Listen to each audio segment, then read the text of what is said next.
Hello, welcome to Punnett Squares Lesson 1. We have quite a bit of vocabulary to go into today, as well as practicing setting up Punnett squares. Genetics is the study of genes, genetic variation, and heredity of organisms. Heredity is going to be also called inheritance or biological inheritance. It is the passing on of traits from parents to their offspring. And it's either through asexual reproduction or sexual reproduction. In today's lesson, we focus more on sexual reproduction to set up the probability is the mathematical way to measure how likely an event is going to take place or to happen. And it's a proportion of how many times it happens or is repeated.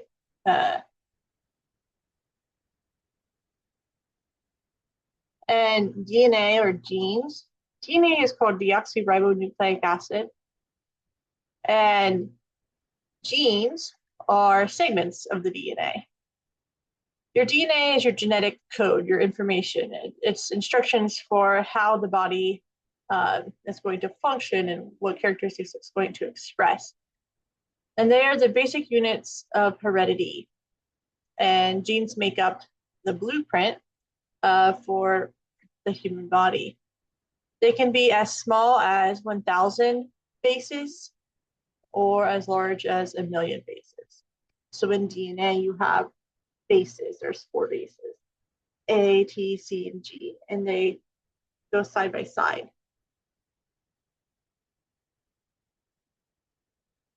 Your phenotype is your physical characteristic, and this is going to be what's actually being expressed. And the genotype of an organism, this is going to be their genetic material coding, essentially there. And it's usually referred to as alleles, or sometimes you'll hear people say just genes. So that's your DNA sequence, coding in sections or segments, which is your genes. Your genotype is essentially what we're writing down for that genetic information. So it might be like big A, big A, or little a. So it's the code that we're sequencing to figure out what's being expressed. In our first types of Punnett squares, we'll be talking about genotypes with 2 alleles. So 2 variations. You either have a big B or you have a little b in this situation. An allele is a version of the gene. Dominant alleles are expressed as capital letters. And when they are present, that trait that they're representing is always going to be expressed in the phenotype. For example, big B is for purple. And you can see where it says big B, that genotype is going to code for a purple flower. The phenotype is purple. Even with just one big B, it can still be purple. So big B, little b will still code for B being purple. This is dominant. So the dominant allele here is big B. Recessive, it's only expressed if the dominant is absent. The recessive one here is little b, and little b is coding to be white. So we have these terms, homozygous dominant, heterozygous, and homozygous recessive. Homozygous means 2 of the same. So we have 2 of the same dominant gene, big B. That's expressing purple. When it's heterozygous, they have a mix. They have different genes. So a big B and a little b. Sometimes you hear these called hybrid. Sometimes you'll hear this talked about as a carrier. And this, in this situation, it is still showing dominance. It's still showing purple.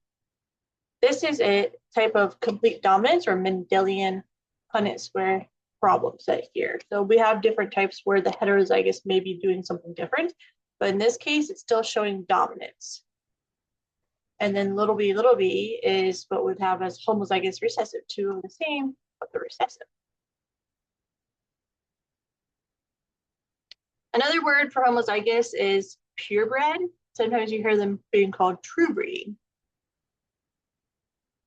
And Remember, your genotypes, they're just a section of your DNA coding for that particular characteristic. So when it's homozygous, they have two of the same, like big B, or they have little b. But when it's heterozygous, they have different genes, a big A and a little a. Your genes you get from your parents. Your DNA you get from your parents. So you get half of your information from each parent.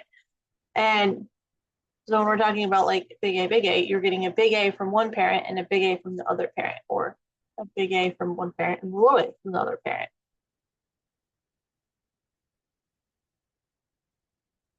Okay, you can see another example of homozygous dominant, heterozygous, and homozygous recessive.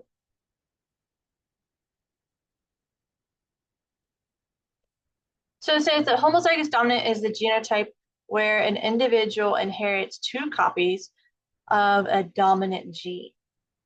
Genes are sections of the DNA that code for proteins that give us our traits, and humans are diploid organisms. So that means that they have two copies of each chromosome. And heterozygous, you can see in our diploid organism, our human here, a heterozygous gene or locus is when its cells contain two different alleles for the same gene or trait. So like, for example, one wild type and one mutated type would be heterozygous of life.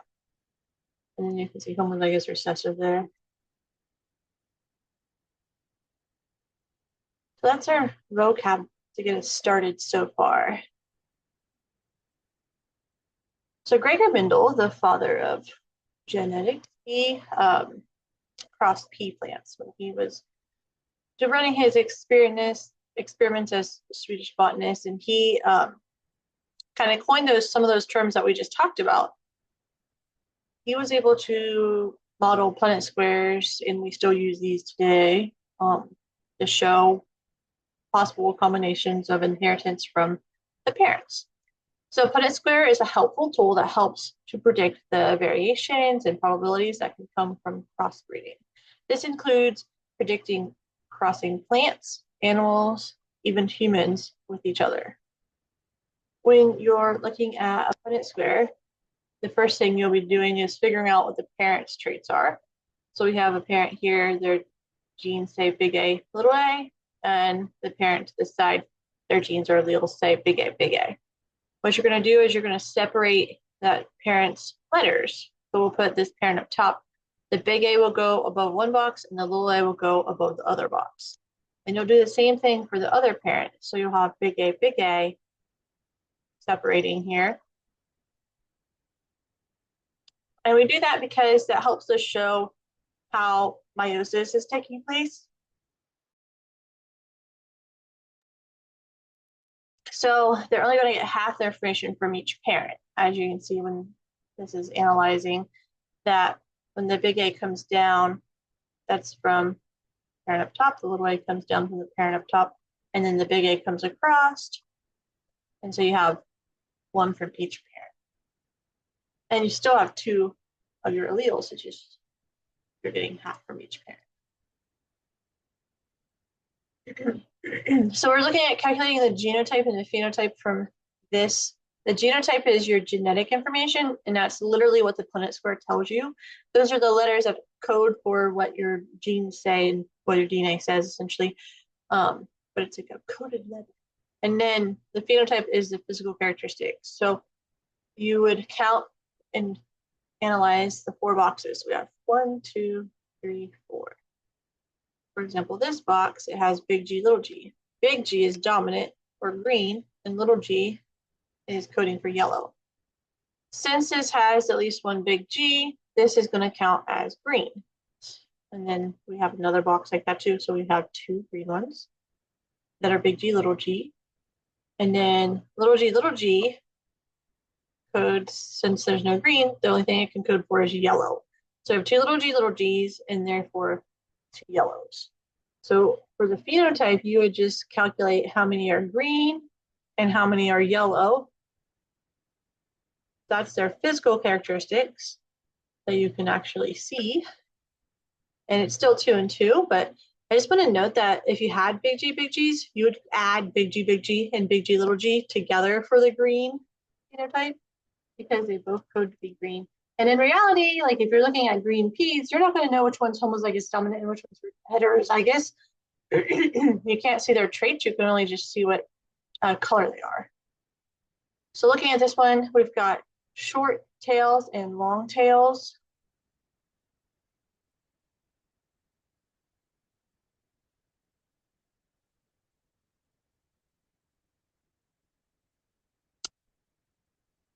I'm sorry, it's not tails, it's hair, short hair and long hair.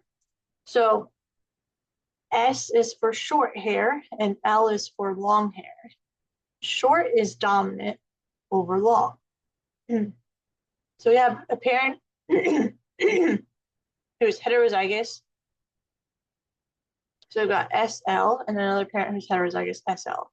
They put them above and beside the boxes and you carry them down and across. So the top left box says SS, so that's short.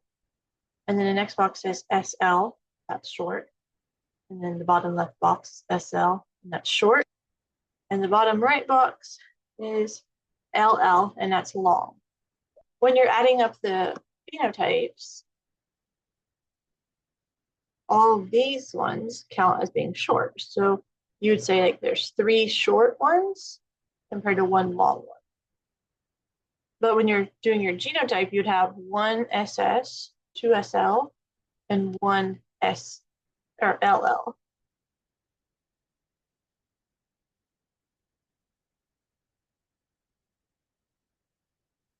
So that's your genotype, and this is your phenotype.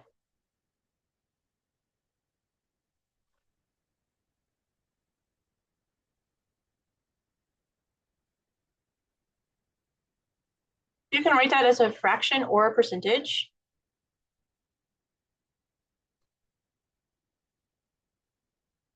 So looking at these, tally up the genotypes from this Punnett square. So we've got big B, little b crossed with big B, little b. Where big B is shown purple and little b is white. They want to know the genotype ratio.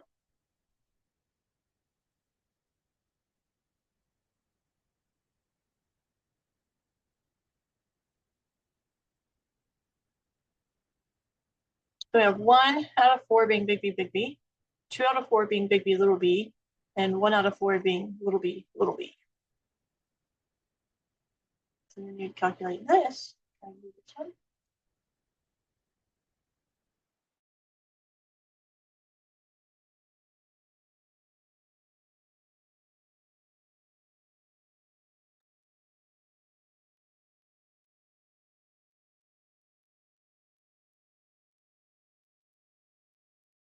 We'd have 2 of them being big B, or 1/2, 50%, and 2 of them being big B, little b, 1/2, 50%. Now we're going to work on setting up and solving. So it's used across when only looking at one trait. This is called a monohybrid Punnett square, monohybrid cross. So you have a box, and you draw a line down, and you draw a line across. P1 is for parent 1. Those alleles always stay together, but you're going to put them on the side or the top. So you choose like, are they going on the side or are they going on the top? It doesn't matter which way you put them, but keep that parent's traits together. And then the other parent goes in the other location. But you do want to separate that parent's alleles so there's only one beside each box or above each box. So it says, in dogs, gray fur is dominant to black fur. A female dog is homozygous recessive. A male dog is heterozygous. They want to know what the probability of their offspring being gray. So what's the probability of their offspring being gray? So the female is homozygous recessive.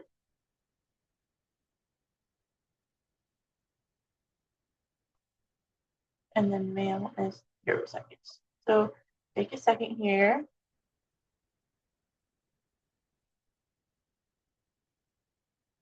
your square, line down, line across. So it says gray fur is dominant to black fur. So the genotype options you'd have would be homozygous dominant would be big F, and that would be showing gray fur. Heterozygous would be big F, little f. That would also be gray fur because it is a complete dominant mendelian problem. And then little f would be expressing black fur. So they say that the female is homozygous recessive.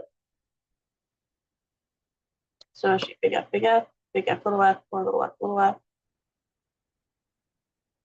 She's little f. And the male dog is heterozygous.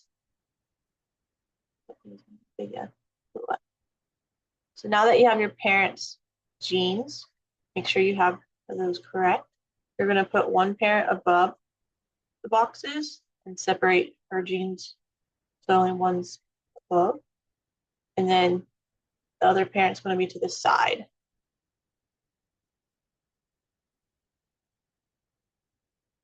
So for example, carry the big F across, the little f across, carry the little f down, and you can see that they independently assort themselves. So sometimes the blue letters in front, sometimes the white letters in front, it doesn't really matter. The only thing that I do recommend you do is put the capital letters first in the boxes, just so it's easier. It's like more eye-catching, just like the start of a sentence. You can see it better if it's at the front or if it comes first. So now that you have your box filled in, it's time for you to analyze what the probability of the offspring being gray fur is.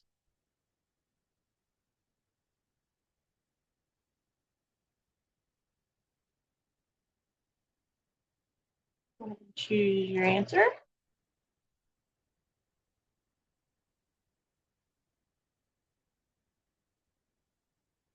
And that's going to be 50%. So gray is dominant, and there are two boxes that have at least one capital F. So that makes 50%. In dogs, gray fur is dominant over black fur. This female is homozygous dominant, while the male is heterozygous. They want to know what the percentage of having black fur is. So remember, black fur is recessive. So the only time you can have an offspring with black fur is if your boxes would code little f, little f. Draw your box. Draw your line down and across. Remember, your choices are homozygous dominant is big F, big F. Homozygous recessive is little f, little f. My little f's are big. And heterozygous is big F, little f.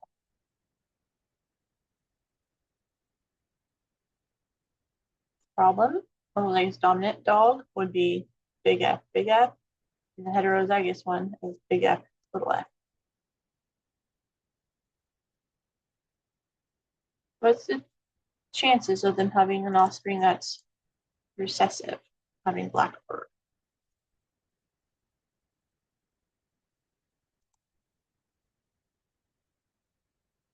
In this situation, there's actually no chance of them having one that has black fur because the parent who's homozygous dominant, all they can pass is a big F, and that makes it so all the offspring have at least one big F, making them all gray.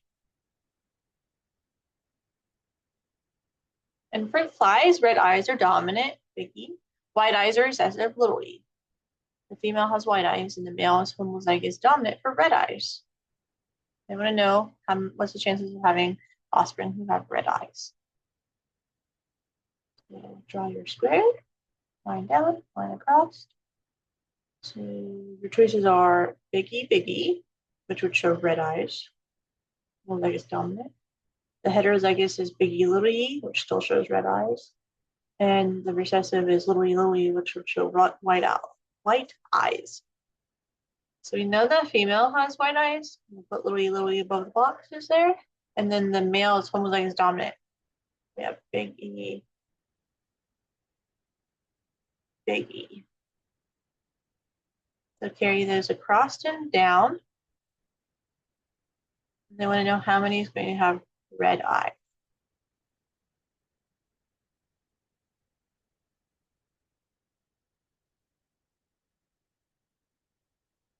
So if you carry those across and down, you'll have a big E and a little E in each box. And 100% of those are going to have red eyes.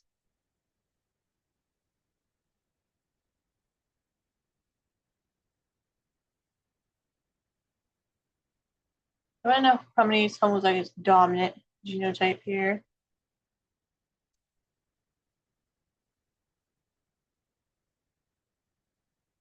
That's 2. They want to know what this yellow box will say if you're trying to fill it in from the parents. What we bring down and across.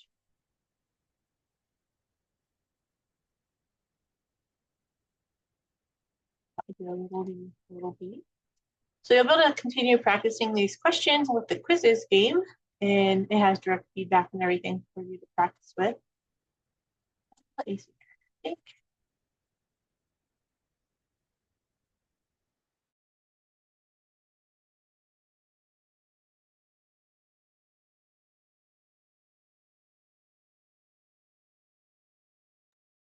There are also matching questions that you'll be able to do with the vocabulary in this game. And you just drag the word down to the definition.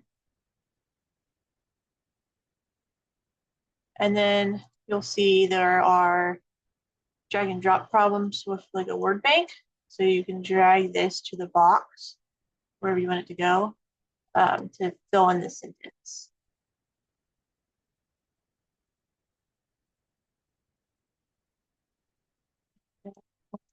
Question.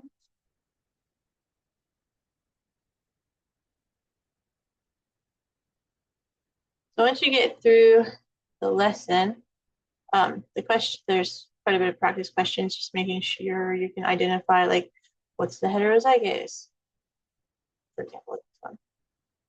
What's the genotype for the heterozygous? And more than one may apply. So if you're doing these questions, you may have to click more than one choice and then click submit. There's like drag and drop for naming the terms for the genotypes. After you're done with your practice on our lesson, with our quizzes, there are worksheets you can do, and you're totally welcome to submit those if you want them graded. And then there are some review videos that you'll be able to do after class as well. And then in our next lesson, we'll be able to practice more with punnett squares. But we're also going to do the next type, which is complete or codominance and incomplete dominance. I'll send you a copy of this, but after class, you'll see there's like vocab you can do. There's a SpongeBob worksheet you can do showing that work. And then there's some that you can just write on notebook paper if you want to. And there's the Amoeba Sisters worksheet and the video that corresponds with that. So just let me know if you have any questions and I'd be happy to help you. And then I will get the next video out to you here. And we'll start in codominance, incomplete dominance, and review of mendelian punnett squares. Thank you so much. Have a good day.